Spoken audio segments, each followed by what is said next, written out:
Praise the lord. ಕರ್ತನ ನಾಮಕ್ಕೆ ಸ್ತೋತ್ರ ಉಂಟಾಗಲ್ಪಡಲಿ. ಪ್ರೀತಿಯುಳ್ಳ ದೇವ ಜನರೇ, ಯೇಸು ಕ್ರಿಸ್ತನ ಹೆಸರಿನಲ್ಲಿ ನಾನು ನಿಮ್ಮನ್ನು ವಂದಿಸುತ್ತೇನೆ. ಕೀರ್ತನೆಗಳು 50ನೇ ಅಧ್ಯಾಯ 15ನೇ ವಚನದಲ್ಲಿ ವಾಕ್ಯವು ಈ ರೀತಿಯಾಗಿ ಬರೆಯಲ್ಪಟ್ಟಿದೆ. ಕಷ್ಟ ಕಾಲದಲ್ಲಿ ನನಗೆ ಮೊರೆ ಇಡಿರಿ, ಬಿಡಿಸುವೆನು, ಆಗ ನನ್ನನ್ನು ಕೊಂಡಾಡುವಿರಿ ಎಂದು ವಚನವು ಬರೆಯಲ್ಪಟ್ಟಿದೆ. ಅಂದರೆ ಪ್ರೀತಿಯುಳ್ಳ ದೇವ ಜನರೇ, ಕರ್ತನ ಆತ್ಮನು ಈ ಮುಂಜಾನೆ ವೇಳೆಯಲ್ಲಿ ತನ್ನ ವಾಗ್ದಾನದ ಮೂಲಕ ನಮ್ಮನ್ನು ಬಲಪಡಿಸುವವರಾಗಿದ್ದಾರೆ. ಮಗನೇ, ಮಗಳೇ, ನಿನಗೆ ಕಷ್ಟ ಕಾಲದಲ್ಲಿ ನೀನೇನು ಮಾಡು, ನನಗೆ ನೀನು ಮೊರೆ ಇಡು. ಕಷ್ಟಕಾಲ ಅನ್ನುವಂಥದ್ದು ಬಂದಾಗ ನಾವು ಮನುಷ್ಯರನ್ನ ನೋಡಿ ಹೋಗ್ತೇವೆ, ಹಣಕಾಸುಗಳನ್ನು ಹುಡುಕಿ ಓಡಿ ಹೋಗ್ತೇವೆ.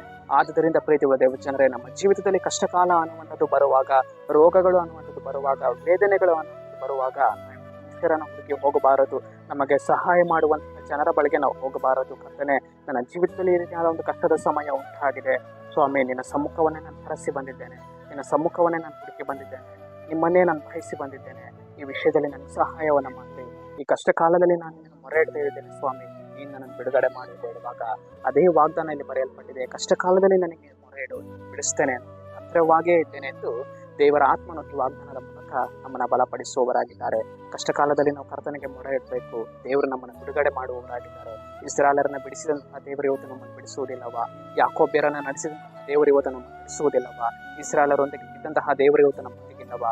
ಆತನು ವಿಮೋಚಿಸುವುದಕ್ಕೆ ಶಕ್ತನಾಗಿದ್ದಾನೆ, ಬಿಡುಗಡೆ ಮಾಡುವುದಕ್ಕೆ ಶಕ್ತನಾಗಿದ್ದಾನೆ, ದಾಸತ್ವಗಳಿಂದ ಬಿಡುಗಡೆ ಮಾಡುವವನಾಗಿದ್ದಾನೆ, ಕಷ್ಟಗಳಿಂದ ಬಿಡುಗಡೆ ಮಾಡುವವನಾಗಿದ್ದಾನೆ, ಕಣ್ಣೀರಿನಿಂದ ಬಿಡುಗಡೆ ಮಾಡುವವನಾಗಿದ್ದಾನೆ, ನಮ್ಮ ಜೀವಿತದಲ್ಲಿ ಹೋರಾಡಿಕೊಂಡಿರುವಂತಹ ಸಾಲದ ವಿಷಯದಲ್ಲಿ ಬಿಡುಗಡೆ ಮಾಡುವವನಾಗಿದ್ದಾನೆ ನಮ್ಮ ವಿಮೋಚಕನು, ನಮ್ಮ ದೇವರೇ. ಸರಿ, ನಾವು ಪ್ರಾರ್ಥಿಸೋಣ. ಕರ್ತನೆ, ನಿಮಗೆ ಸ್ತೋತ್ರ ಸ್ವಾಮಿ. ಈ ಮುಂಜಾನೆ ವೇಳೆಯಲ್ಲಿ ದೇವರೇ, ಈ ವಾಕ್ಯ ಭಾಗ ಸಂದೇಶವನ್ನು ನೋಡ್ತಾ ಇರುವ ಜನಗಳನ್ನು ಸಂಧಿಸು.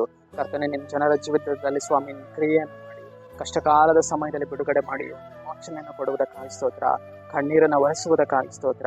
ನಜರೇತಿನ ಯೇಸುವಿನ ನಾಮದಲ್ಲಿ ತಂದೆಯೇ, ಆಮೆನ್.